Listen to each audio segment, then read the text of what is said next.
ఇక నేను చెప్పబోయే పాయింట్లను ఒక 6 పాయింట్లుగా విభజించాను.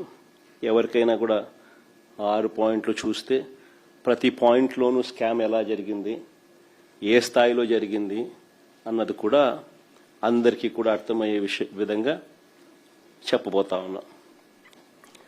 డిఎస్సి మొదటిది.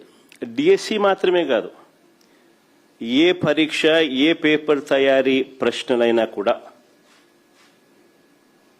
డిఎస్సి కాదు, ఎనీ పరీక్ష, ఏ పరీక్ష అయినా, ఏ పేపర్ తయారీ అయినా కూడా ప్రశ్నలు అప్లోడ్ చేయడం,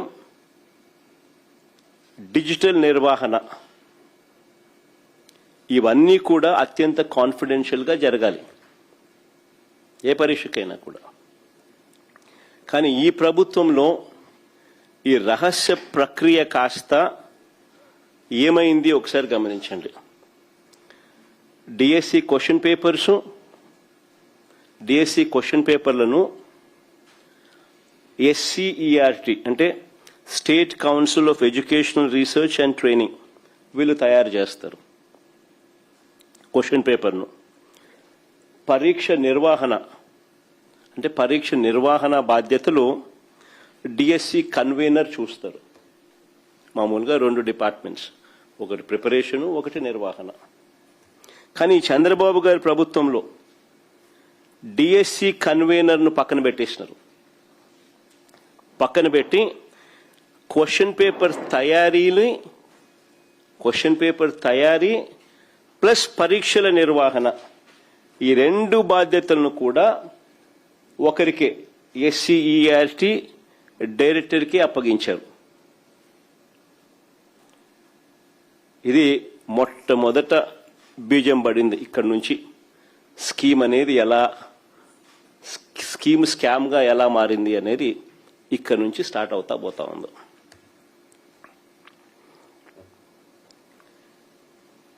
డిఎస్సి పరీక్షల్లోనే పారదర్శకతను దెబ్బతీసినారు. అక్రమాలను ఉద్దేశపూర్వకంగానే ఇక్కడి నుంచి ఆద్యం పోశారు. చాలా కాన్ఫిడెన్షియల్గా జరగాల్సిన ఈ క్వశ్చన్ పేపర్ తయారీని చూసుకోండి. ఇక్కడ నుంచి చాలా కాన్ఫిడెన్షియల్గా జరగాల్సిన ఈ క్వశ్చన్ పేపర్ తయారీని, దాన్ని అప్లోడ్ చేసే పనిని అవుట్సోర్స్డ్ ఉద్యోగుల చేతుల్లో పెట్టకూడదని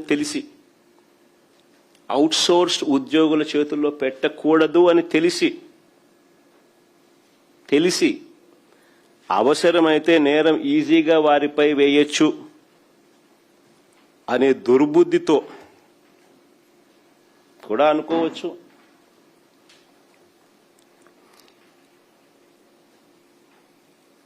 ఏకంగా ఈ ప్రక్రియను అవుట్సోర్స్ కాంట్రాక్ట్ ఎంప్లాయీస్తో చేయించారు.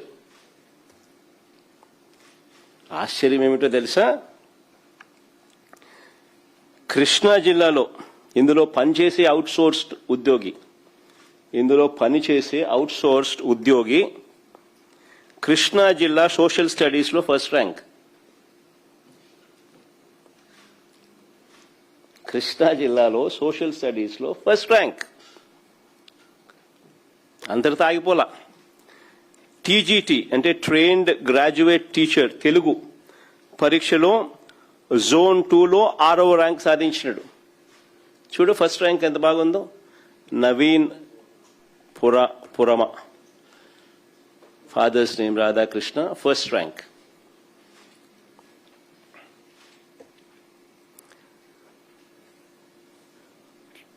ఫస్ట్ ర్యాంక్ రావడమే కాకుండా TGT trained graduate teacher Telugu పరీక్షలో కూడా జోన్ 2లో 6వ ర్యాంక్ కూడా సాధించాడు.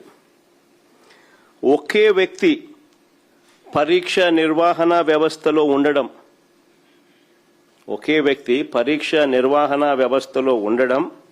అదే వ్యక్తి అవే పరీక్షల్లో టాప్ ర్యాంకులు రావడం.